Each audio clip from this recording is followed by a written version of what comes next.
शेठ जाधव, आकाश शेठ जाधव जिथे आपले मनपूर्वक हार्दिक स्वागत आहे. संतूर बैलाचे मालक. लक्षदा फेरा आहे तो सुंदर असा फेरा पळतोय. शॉटगन 2 वर्ष अगोदर मीच नाव दिला बोंदवलीच्या मैदानात, मात्र बहुचर्चित झाला नाव अखंड महाराष्ट्रात असा राधा एंटरप्राइजेस दीपक शेठ पाटलांचा शॉटगन मेहरबान.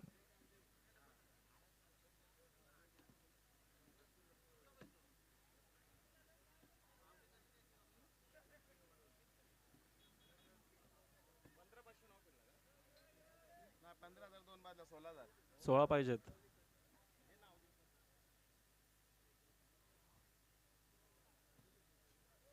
पाटील पाटील तुम्ही नका लगेच थांबू, चला गती घ्या. शक्ती शेठ गायकवाड स्वागत आहे आपलं. संदेश दादा पाटील आपले मनपूर्वक